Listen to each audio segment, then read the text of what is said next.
السلام علیکم عزیز طلباء و طالبات، میں نام اور دام کے طالبات سے مخاطب ہوں۔ بیٹا ہم لوگوں نے ہم کی تشریح سٹارٹ کر دی تھی۔ اس سے پہلے ہم اسباق پڑھ رہے تھے اور اسباق کے ہم نے سارے سوالات اور اس کا مطلب خیال خلاصہ مکمل کیا۔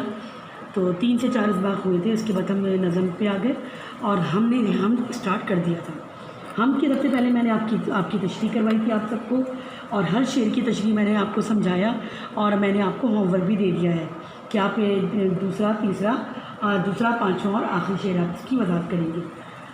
سب سے ہم کا میں نے مرکزی خیال آپ کو سینڈ کر دیا، لیکن میں نے مرکزی خیال آپ کو پڑھ کر نہیں بتایا۔ لگتا ہے کہ بہت سارے بچوں کو بہت سارے ورڈ نہیں سمجھ آتے۔ میں آپ کو سب سے پہلے مرکزی خیال پڑھ کر سناؤں گی، اگر کوئی مشکل ہے تو آپ کو وہ بھی سمجھ آ جائے گی۔ اس کے بعد ہم اگلا کام کریں گے۔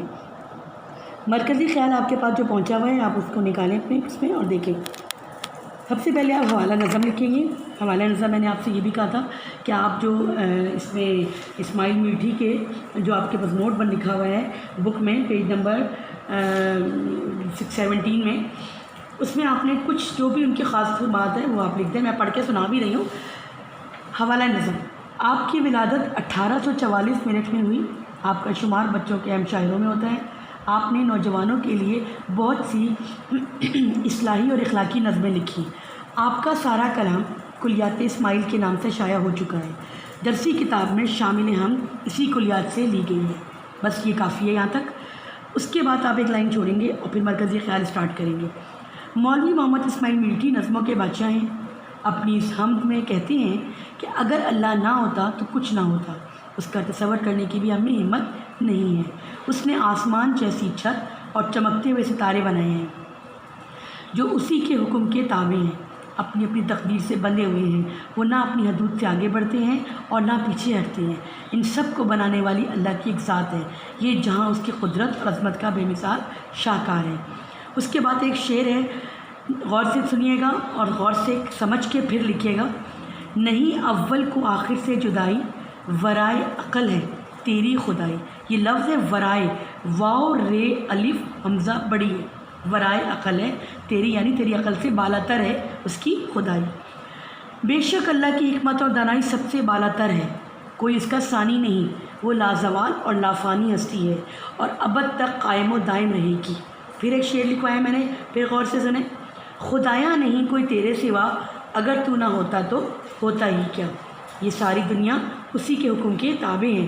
ایک کشش بائنی نے ان سب کو باندھ رکھا ہے جس میں کوئی کمی بیشی نہیں ہوتی۔ یہ سب ایک ہی اصول کے تحت ہیں اور بنانے والی صرف اللہ کی ذات ہے۔ یہ تھا ہمارا مرکزی خیال، جو کہ میں نے آپ کو پڑھ کر اس لیے سنا دیا کہ اب آپ لکھیں گے بھی تو آپ کو پریشانی نہیں ہوگی کہ ورڈ کیا لکھا ہوا ہے۔ اس کے بعد ہم ایکسرسائز پہ آتے ہیں۔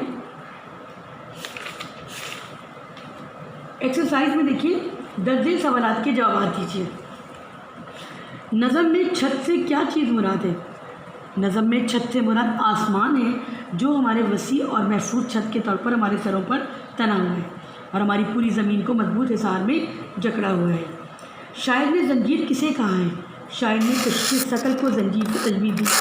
کشش ثقل وہ قوت ہے جو ستاروں کے درمیان توازن رکھتی ہے اور انہیں اپنے اپنے مدار پر گامزن رکھتی ہے۔ لال و گوہر سے شاعر کی کیا مراد ہے؟ لال و گوہر سے شاعر کی مراد وہ ستارے ہیں جو آسمان پر بکھرے پڑے ہیں اور چمکتے ہوئے بالکل موتیوں کی طرح لگتے ہیں۔ اللہ تعالیٰ کی قدرت کن باتوں سے ظاہر ہوتی ہے؟ پوری کائنات اللہ کی قدرت کا مظہر ہے۔ آسمان، زمین، ستارے، سیارے، ہر شے اللہ کی قدرت کو ظاہر کرتے ہیں۔ یہ تھا آپ کا 1 2 3 4 5 5 سوالات، اور یہ 5 سوالات کے جوابات آپ نے دینے ہیں۔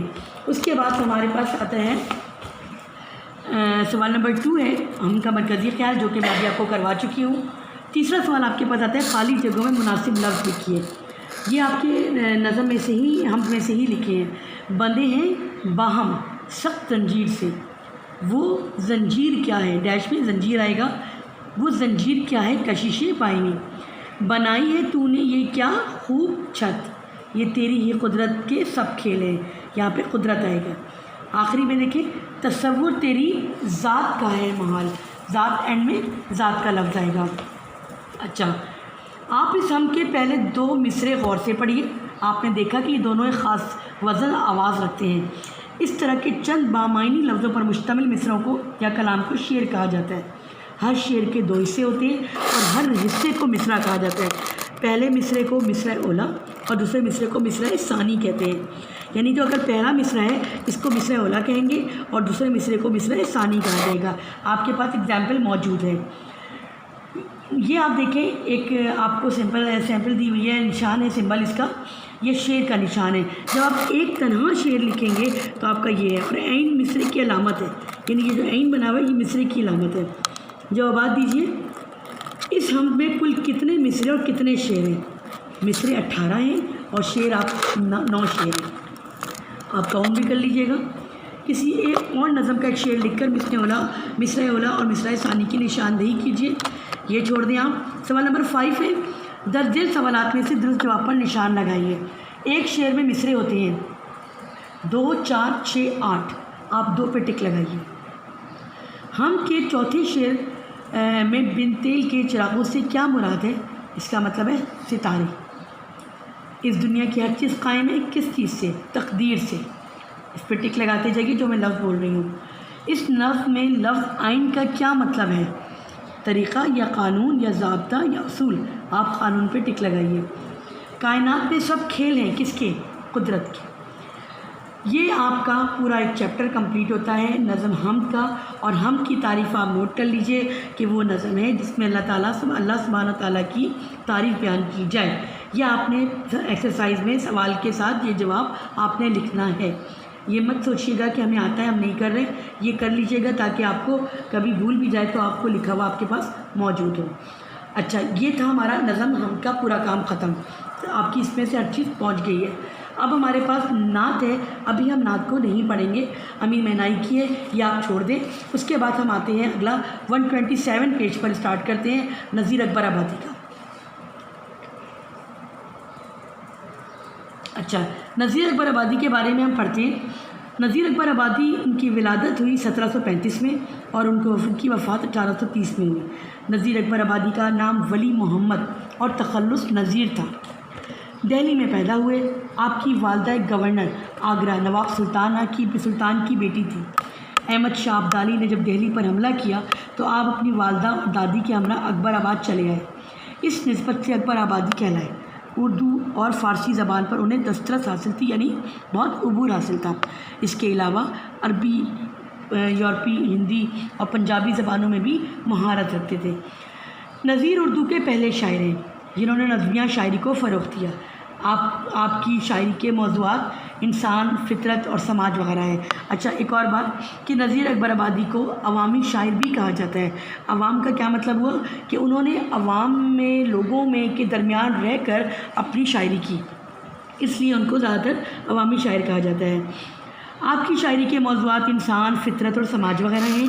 وہ ایک خالص عوامی شاعر تھے، یہی وجہ ہے کہ ان کی شاعری میں تہوار، فطرت، سماج اور معاش کے مختلف پہلوؤں کو مؤثر انداز میں پیش کیا گیا۔ یعنی کہ ان کی شاعری میں یہ جو رسم و رواج ہے اور جو ہم لوگ تہوار مناتے ہیں اور جو انسان کو معاشی مسئلے ہوتے ہیں، ان سب کو انہوں نے اس میں اپنے نظموں میں اس میں پیش کیا ہے۔ برسات کی بہاریں ہیں، آدمی نامہ ہے، ہنس نامہ ہے اور بنجارہ نامہ وغیرہ ان کی معروف یعنی کہ مشہور نظمیں ہیں۔ کلیات نذیر اکبر آبادی اردو ادب کا عظیم سرمایہ ہے۔ اچھا، ایک بات اور کہ آپ کو ایگزام میں نظموں کے جو شاعر ہیں ان کے اس کے آئیں گے، نوٹ آئیں گے، ٹھیک ہے۔ ایک سوال آپ کا 5 یا 6 نمبر کا یہ ہوتا ہے کہ اس میں نوٹ تحریر کروایا جاتا ہے۔ تو آپ یہ کام کریں گے اب کہ نذیر اکبر آبادی پر ایک نوٹ تحریر کریں گے، کم از کم آپ کی اردو کی کاپی کا 1 پیج پورا مکمل ہونا چاہیے۔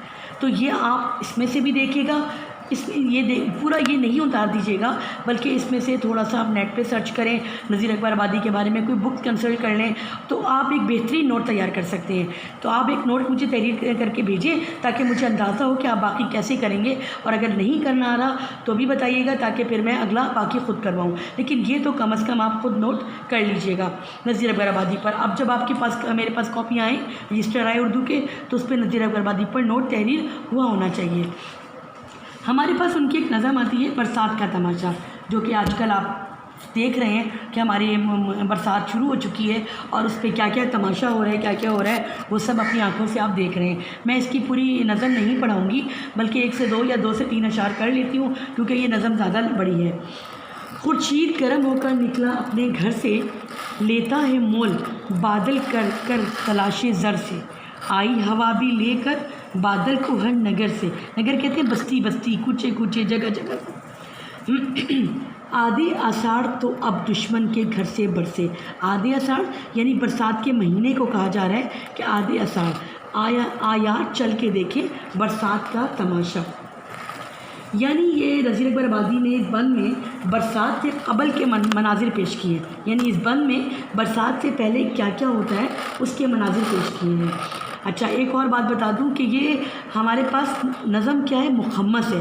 دیکھیں اس کے 5 ہیں، 1 2 3 4 5، یعنی یہ 5 اشعار ہیں۔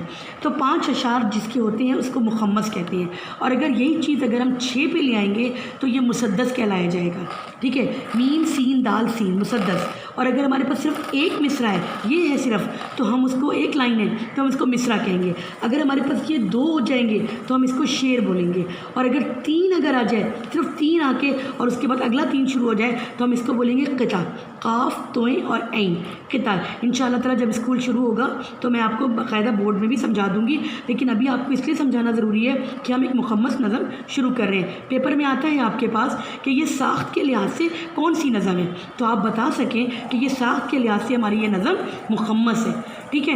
اور اگر ہمارے پاس مسدس ہے تو ہم مسدس شو کریں گے، اگر ہمارے پاس 3 مصروں کا ہے تو ہم قطع شو کریں گے، اگر ہمارے پاس صرف 1 2 ہے تو وہ شعر ہے ہمارے لیے، اور اگر 6 سے بھی زیادہ ہے تو ہم اس کو اشعار بول دیتے ہیں۔ تو یہ ہمارے پاس مخمس آ گیا۔ تو اب اس پہ کہہ رہے ہیں نذیر اکبر آبادی برسات سے قبل کے مناظر بیان کرتے ہوئے کہتے ہیں، وہ کہتے ہیں کہ برسات ہونے سے پہلے شدید گرمی کا ماحول ہوتا ہے، بہت گرمی ہوتی ہے، حبس کا موسم ہوتا ہے، اور یہ آپ آج کل نوٹ کر رہے ہوں گے کہ جب بارش ہونے والی ہوتی ہے تو کس طرح کا موسم ہو جاتا ہے۔ وہ کہتے ہیں کہ برسات ہونے سے پہلے شدید گرمی ہوتی ہے، ایسا لگتا ہے کہ جیسے سورج خورشید آگ برسا رہا ہو، یعنی ایسا لگتا ہے کہ جیسے خورشید زمین پر ہی آ چکا ہے اور اپنی کرنوں سے آگ برسا رہا ہے۔ بستی بستی نگر نگر سے بادلوں کو گھیر کر ادھر ادھر سے جا کر وہ ایک جگہ بادلوں کو جا کر جمع کرتا ہے۔ پھر شاید کہتے ہیں کہ دیکھو ساون کا مہینہ آ گیا، اب کیا ہے، گرمی سے تپش ہے، گرمی ہے، تپش ہے، اور لوگ پریشان حال ہو رہے ہیں، مگر بادل جمع ہو رہا ہے، اور توقع ہے کہ بارش ہونے والی ہے اور ماحول بہتر ہو جائے گا۔ تو اس پہ کہتے ہیں کہ آؤ ہم سب چلتے ہیں موسم برسات کا تماشا دیکھنے کے لیے۔ اب اگلا ہمارے پاس مخمس میں کیا اشعار آ رہا ہے، قاصد صبا کے دوڑے ہر طرف منہ اٹھا کے، ہر کوہ و دشت کو بھی کہتے ہیں یوں سنا کر، ہاں سبز جوڑے پہنو ہر دم نہا نہا کر، کوئی دم کو میگھ راجا دیکھے گا سب کو آ کر۔ اچھا، قاصد کہتے ہیں یہاں پر پیغام، صبا ہوا کا، یعنی ہوا چلنی شروع ہو گئی، ہوا اپنا پیغام لا رہی ہے۔ اور یہاں پر لاسٹ والا دیکھیے، کوئی دم کو میگھ، یعنی گھٹا، بادل، بارش، اس کا مطلب یہ ہے۔ اچھا، یہ بہت امپورٹنٹ ہے، آپ یہ بند اکثر ایگزام میں آ چکا ہے، لیکن لہٰذا آپ غور سے سنیں گے اس اشعار کی تشریح۔ اس بند میں برسات سے پہلے کا ماحول پھر بیان کر رہے ہیں کہ وہ کہتی ہیں کہ ہوا چلنی شروع ہو گئی ہے، یعنی ہوا کا پیغام آنا شروع ہو گیا، جو برسات کا پیغام لاتی ہے، اور یہ ہوا ہر طرف جاتی ہے، ہر طرف دوڑ رہی ہے، بھاگ رہی ہے ہوا، پہاڑوں میں، صحراؤں میں، جنگلوں میں، بستیوں میں، یعنی کوئی ایسی جگہ نہیں ہے جہاں ہوا اپنا پیغام لا کر نہ پہنچا رہی ہو، اور گرمی سے ستائے ہوئے لوگوں کو، پریشان لوگوں کو بارش کا پیغام دے رہی ہے کہ بارش اب ہونے والی ہے۔ اور برسات ہوتے ہی پھر شاعر کہتے ہیں کہ دیکھو لوگوں کو بارش کی آمد کی خبر دے رہی ہے، اور قاصد کہتے ہیں کہ دیکھو بارش، شاعر کہتے ہیں کہ بارش ہوتے ہی منظر کتنا خوبصورت ہونے لگتا ہے۔ کیسے ہو رہا ہے کہ ایسا لگتا ہے کہ جیسے ہر چیز نے ایک سبز رنگ کا لباس پہن لیا ہے، اور ماحول اتنا دلکش ہو جاتا ہے کہ ہر طرف بہار ہی بہار کا سما نظر آتا ہے، ٹھنڈی ہوائیں چل رہی ہوتی ہیں، بارش کی اس کی وجہ سے درخت، پودے، پھول، کلیوں، بوٹوں سب کو دھو ڈالتا ہے، یعنی بارش ہی سب کو صاف ستھرا کر دیتا ہے۔ جس طرف بھی نظر دوڑائیں تو بارش کی وجہ سے ہر پتے، ہر درخت، ہر پیڑ، ہر پودے سب دھو کے نہا کے ستھرے ہوتے ہیں، خوبصورت لگ رہے ہوتے ہیں۔ شاعر اس کو نہا دھو کر تیار ہونے سے تشبیہ دے رہے ہیں کہ بارش کی وجہ سے یہ دھل پھل جاتے ہیں، اور شاعر کہتے ہیں کہ اب دیکھو بارش ہونے ہی والی ہے، گھٹا چھا چکی ہے۔ جب یہ نوید پہنچی، نوید خبر، تو صحرا میں ایک باری ہونے لگی وہاں پھر برسات کی تیاری، چشموں میں کوہ کے بھی ہوئی سب کی انتظاری، یعنی چشموں میں بھی کوہ کہتے ہیں پہاڑوں میں بھی، موسم کے جانور بھی آتے ہیں باری باری، آیا چل کے دیکھیں برسات کا تماشا۔ پھر یہاں پر کہتے ہیں کہ جب یہ خبر پہنچ جاتی ہے، نذیر اکبر آبادی کہتے ہیں کہ جب یہ خبر ریگستانوں میں پہنچی کہ برسات کی خوشخبری پہنچ گئی، تو کیا ہے، ہر طرف پیاسے صحرا اپنی پیاس بجھانے کے لیے بے تاب ہو رہے ہیں، پریشان ہو رہے ہیں کہ کس وقت بارش شروع ہو اور ہم اپنی پیاس بجھا دیں۔ پانی کے تالاب ہوں، چشمے ہیں، یہ سب سوکھ رہے ہیں، لیکن اب امید ہے کہ اب کیسی ہی بارش ہوگی، سب چشمے سب کنویں پھر بھر جائیں گے، اور پھر پانی اس کے آنے کی تیاری کر رہے ہیں تاکہ وہ پھر دوبارہ سے بھر جائیں۔ اس موسم میں جو جانور نکلتے ہیں وہ بھی نظر آنا شروع ہو گئے۔ یہ نشانی ہے کہ کیا نشانی ہے کہ اب برسنے کو پانی تیار ہے اور پیاس بجھانے کو ہر چیز بالکل تیار ہو چکی ہے، یعنی چاہے وہ چشمے ہوں، چاہے وہ پہاڑ ہو، چاہے وہ پرندے ہوں، چاہے وہ جانور ہو، ہر کوئی اس بارش کا مزہ لینے کے لیے اپنی اپنی جگہ پر باہر نکل آیا اور وہ تماشا دیکھنے آ گیا، کیونکہ بارش کی تیاری میں ہر کوئی پریشان اور خوش ہو جاتے ہیں کہ اب بارش ہونے والی ہے۔ تو یہ تھا ہمارے پاس 3 مخمس 3 بند کہ ہم نے اس بند کی تشریح کر لی۔ اب انشاءاللہ تعالیٰ باقی نیکسٹ وزٹ میں، نیکسٹ ٹرننگ میں میں آپ کو اسی میں سے 3 اور تیاری کر کے آپ کو آرام سے بتاؤں گی۔ ابھی آپ نے کیا کرنا ہے، اب اس کی تیاری کریں گے، اس کو پڑھیں گے، میرا لیکچر سنیں گے، اور کوشش کیجیے گا کہ جو تشریح میں آپ کو سمجھا رہی ہوں اس کو ریکارڈ کر کے اور اپنے پاس اس کو لکھ لیں، کیونکہ اس وقت اگر آپ کلاس میں ہوتے تو میں آپ کو اس میں سے 2 بند کی تو تشریح آپ کو لکھوا چکی ہوتی، لیکن اگر جیسے میں سمجھا رہی ہوں، بتا رہی ہوں، آپ کو جو جو پوائنٹ مل رہے ہیں آپ اس کو لکھتے رہیے گا تاکہ یہ آپ کے ایگزام میں آ سکتا ہے۔ ان میں سے آپ نے ان 2 بند کی تشریح لکھنی ہے، یہ 2nd اور 3rd، یہ آپ کا ہوم ورک ہے، اس کی بھی آپ نے تشریح کرنی ہے۔ ابھی اس کا مرکزی خیال نہیں بھیج رہی ہوں، نہ خلاصہ بھیج رہی ہوں، ابھی آپ صرف اس کی تشریح کریں گے 2 کی، باقی اور کچھ نہیں کریں گے۔ اور باقی جو میں نے آپ کا نوٹ بولا ہے نذیر اکبر آبادی پر، وہ نوٹ تحریر کریں گے اور ہم کے سارے سوال جواب کریں گے، یہ والے اس کے سارے سوال جواب آپ کریں گے، اور یہ خالی جگہ مت کیجیے گا، صرف آنسر کوسچنس کریں گے، اور اس کا بھی یہاں پر کوئی کام مت کیجیے گا، آپ نے یہ صرف بک میں آپ نے ٹک لگانا ہے، ٹھیک ہے؟ امید ہے آپ کو سمجھ آ چکا ہوگا۔ انشاءاللہ تعالیٰ اگلے ٹرن تک آپ کو میں یہ سارے کام آپ کے ہو چکے ہونے چاہیے، ٹھیک ہے؟ بہت شکریہ۔